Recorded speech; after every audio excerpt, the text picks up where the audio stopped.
नमस्कार दोस्तों, welcome back to my channel. आज की वीडियो कुछ खास होने वाली है क्योंकि मैं आज आपको बताने वाला हूँ स्टडी का एक बेहतर तरीका क्या होना चाहिए तैयारी करते हुए, और वे कौन कौन सी डिस्ट्रक्शन है जो आपकी प्रिपरेशन के दौरान आपके बीच में, आपकी तैयारी के बीच में बाधा बनती है। तो आपको उन्हें कैसे दूर करना है और कैसे अपनी तैयारी को बेहतर बनाना है। देखो, मैं आपको एक बात वीडियो शुरू होने से पहले बताना चाहता हूँ कि अगर आप कुछ अलग हटके नहीं करोगे, कुछ डिसिप्लिन मेंटेन नहीं करोगे, तो आपको ये चीजें बाद में प्रॉब्लम करेंगी। बाद में कब को? फाइनल लिस्ट में जो ये मार्क्स रह जाते हैं, 2 3 4 5 मार्क्स आपके जो रह जाते हैं फाइनल कट ऑफ में, वो ये डिसिप्लिन की वजह से ही आते हैं। अगर एक अच्छा डिसिप्लिन आपका होगा तो आप फाइनल सिलेक्शन तक पहुंच पाओगे, जो आपका एम भी है और होना भी चाहिए एक प्रिपरेशन के दौरान। तो लेट्स स्टार्ट द वीडियो। तो मेरे पास कुछ पॉइंट्स हैं जिनके बिहाफ पे मैं आपको बताने वाला हूँ क्या करना चाहिए क्या नहीं। तो क्या डोंट और क्या डूज आपके होंगे। सबसे पहला और मेन पॉइंट होता है मोबाइल यूज का। तो मोबाइल हम कैसे यूज करें, कितना यूज करें और कहाँ कहाँ यूज करें, ये सब आपकी जरूरत पर डिपेंड करता है। अब जरूरत क्या है, आपको पता है कि आपको क्लासेस लेनी है तो जरूरी है मोबाइल यूज तो करना ही है।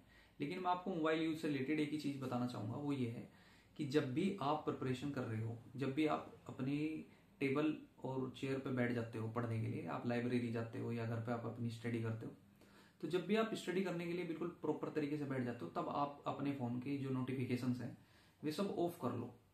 और तभी ऑफ ना कर लो, मैं कह रहा हूं इन्हें परमानेंटली ऑफ कर लो, ताकि जो चीज आपको चाहिए तो आप वही चीज यूज कर पाओ। जो चीज, जिस चीज की आपको जरूरत है, जैसे आपको आपको ध्यान आया कि भाई आप तैयारी कर रहे हो, आपको वो चैप्टर वीक है, आपको यूट्यूब पे वही पढ़ना है। लेकिन जैसे आप यूट्यूब खोलो तो आपके उसमें बहुत सारे नोटिफिकेशन आ जाएंगे, और वे नोटिफिकेशन आप क्लिक करोगे उन पे, पता नहीं कितना टाइम वेस्ट कर दोगे। तो इसलिए एक मेन पॉइंट मैं आपको बताने वाला हूं, जो मैंने पॉइंट्स लिखे हैं उनमें सबसे मेन और मेजर पॉइंट यही है कि आप अपना मोबाइल यूज जब करो तो इसमें आज ही सारे नोटिफिकेशन ऑफ कर दो। हालांकि मेरी भी एक यूट्यूब के माध्यम से आप तक वीडियो पहुंच रही है, इसकी भी नोटिफिकेशन की जरूरत नहीं है। आपको जरूरत है, अगर आपको कभी देखनी है वीडियो, आप सब्सक्राइब कर लोगे तो आपके पास आ ही जाएगी वो वीडियो। तो जब आपको जरूरत होगी तो आप देख भी लोगे। तो सबसे मेन पॉइंट आपको मैंने समझाया, ये पहला पॉइंट था। दूसरा पॉइंट मैंने आपको बताया कि सोशल मीडिया से आपको दूर रहना है। सोशल मीडिया आप यूज करते हो तो सोशल मीडिया से एक लिमिटेड टाइम आपको देना है।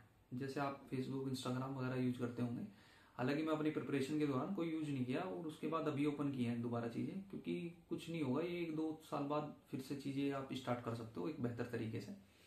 तो जो भी आप फेसबुक, इंस्टाग्राम वगैरह यूज कर रहे हो, मैं तो कहता हूँ कम ही करो, और इनकी एक लिमिट टाइम रख लो कि मैं आधा घंटा यूज करूंगा या 40 मिनट और 50 मिनट यूज करूंगा, ज्यादा यूज नहीं करूंगा।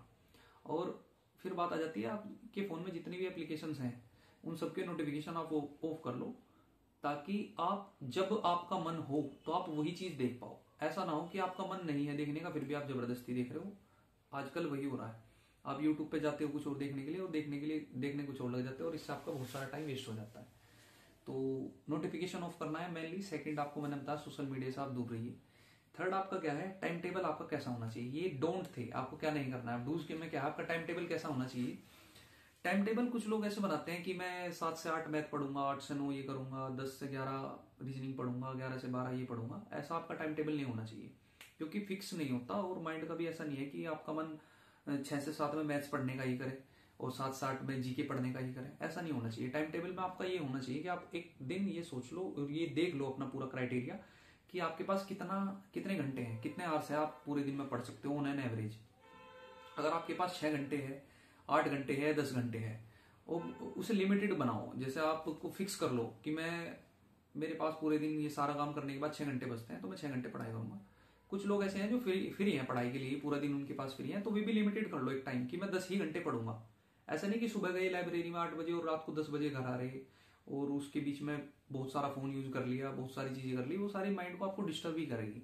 आपको पता है ये पढ़ाई जो हम कर रहे हैं, जो भी आप पढ़ाई करोगे या कर रहे हो, तो उस पढ़ाई के साथ साथ आपको मेंटली शांत रहना है, अपने आप को मेंटल पीस लेवल पे लेकर आना है। ऐसा नहीं कि दिमाग में बहुत सारी वीडियोज आपकी चल रही है, एक तरफ मैच की, एक तरफ क्रिकेट की, एक तरफ फिजिकल की, मेडिकल की, और न जाने पता नहीं कितनी सारी वीडियोज आप देख रहे हो। मेरे पास भी बहुत सारे कमेंट्स आते हैं कि भाई मेडिकल के रिगार्डिंग वीडियो बनाओ, जिसकी अभी कोई जरूरत है नहीं। अगर आप स्टेप बाय स्टेप चलोगे तो स्टेप बाय स्टेप चीजें सोल्व होती हैं।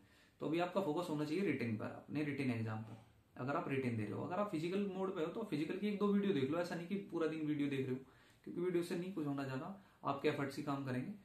तो आपका टाइम टेबल कैसा होना चाहिए, बैक टू द पॉइंट, कि कि आपका टाइम टेबल ये होना चाहिए कि आप 6 घंटे 8 घंटे 10 घंटे फिक्स कर लो ये टाइम कि मैं 6 घंटे पढ़ूंगा, 8 घंटे पढ़ूंगा, 10 घंटे पढ़ूंगा। इस सब्जेक्ट को मैं 2 घंटे पढ़ूंगा, इस सब्जेक्ट को 2.5 घंटे, इस सब्जेक्ट को 3 घंटे। सब्जेक्ट वाइज डिवाइड कर लो और उन घंटों को पूरा करो अपना स्टॉप वॉच के साथ। तो टाइम टेबल कैसा बनाना है आपको, ये बनाना है कि मेरे पास ये 5 सब्जेक्ट है और मैं इन्हें 2-2 घंटे पढ़ने वाला हूँ, तो 10 घंटे हो गए। 1.5 घंटे पढ़ने वाला हूँ तो 7 घंटे हो गए, 6 घंटे हो गए। और इन्हें कब पढ़ना है वो मैं बता दूं। आप जो लिखने का काम है, जैसे मैथ्स रीजनिंग का जो भी चीजें हैं, तो वो आप दिन में या फिर नाइट में करो तो ज्यादा बेटर है, अगर आप नाइट में भी पढ़ाई करते हो। और मॉर्निंग टाइम जब आप सुबह फ्रेश उठते हो, एकदम सो के उठते हो, तो सबसे मेन जो होना चाहिए वो ये, तो अगर आप इंग्लिश सब्जेक्ट से, इंग्लिश आपका सब्जेक्ट में है एग्जाम में, तो आप उसकी वोकैब वगैरह याद कर सकते हो। और जीके मॉर्निंग में पढ़िए। तो बुक सोर्स आपके पास होनी चाहिए और बुक पढ़ने की आदत भी डालो।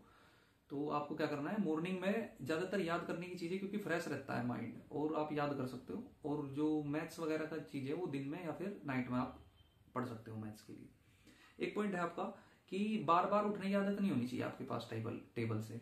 जैसे कि मैं इस चेयर पे बैठ गया हूँ, अभी मैं इस स्टूल पे बैठा हूँ, तो और ये मेरी टेबल है, तो अगर मैं इस पे बैठ जाऊंगा तो मेरे पास बार बार उठने की आदत नहीं होनी चाहिए। पर्टिकुलर मैं स्टॉप वॉच में अगर 10 बजे बैठ गया तो मुझे होना चाहिए कि मैं 11:30 बजे 12 बजे उठूंगा, 1.5-2 घंटे में ये बुक पढ़ूंगा और इस बुक के बड़े ध्यान से पढ़ूंगा, आराम से पढ़ूंगा, रिलैक्स होकर पढ़ूंगा। अगर कोई चीज समझ नहीं आ रही उसे दोबारा पढ़ लूंगा वहीं पे। ऐसा नहीं होना चाहिए आपके पास फोन आ गया, आप उठ के चले गए बाहर, फिर आधा घंटा पढ़ लिए, 15 मिनट पढ़ लिए, 20 मिनट पढ़ लिए, फिर फोन में लग गए। और पढ़ने का टाइम वो नहीं है, पढ़ाई का टाइम वो काउंट करो जो आप स्टडी चेयर टेबल पे हो, बुक आपके सामने, वो आपका काउंट होना चाहिए। तो ये आप अपनी आदत और टाइम टेबल में डालो स्टॉप वॉच लगाने की। अगर मैं स्टॉप वॉच यहाँ पे लगा दी और मैं 1 घंटा 50 मिनट 40 मिनट 60 मिनट बैठा हूँ, जब मैं यहाँ से खड़ा हूँ तो स्टॉप वॉच को ऑफ कर दूंगा अपना, तो वो आपका जो स्टडी आवर्स काउंट होगा। जैसे आपको 7 घंटे पढ़ना है, 7 घंटे वे होंगे जिनमें आप बैठे हो किताब के साथ, पेन के साथ। तभी आप अपनी स्टॉप वॉच बंद करिए, तो आपको एक आउटपुट भी नजर आएगा कि हाँ मैं डेली ऑन एन एवरेज इतने घंटे पढ़ रहा हूँ। और आप क्या करो, वीक में जो आपके टेस्ट है, जो भी एक पर्टिकुलर एग्जाम को आपने टारगेट कर रखा है, और ऐसा भी नहीं होना चाहिए 8-10 एग्जाम को आप टारगेट लेके चलो। एक अच्छा पीरियड हो आपके पास 7-8 महीने, और एक पर्टिकुलर 2 से 3 एग्जाम हो, उनका सिलेबस आपके पास हो, उनकी आपको क्या क्या चीजें पढ़नी है वो आपके पास हो, और आपको उसी तरीके से अपने एग्जाम को लेके चलना है, अपनी तैयारी को लेके चलना है। तो डिस्ट्रिक्शन आपको फोन की ऑफ कर देनी है। बार बार अपनी टेबल से, चेयर से उठने की जो आदत है वो आपको कम कर देनी है। बिल्कुल आराम से बैठना है, 2 घंटे 2.5 घंटे, 1-1 घंटे के स्लॉट तो होने चाहिए मिनिमम। 2 घंटे तो होने चाहिए, लेकिन 1 घंटे का तो मिनिमम होना ही चाहिए।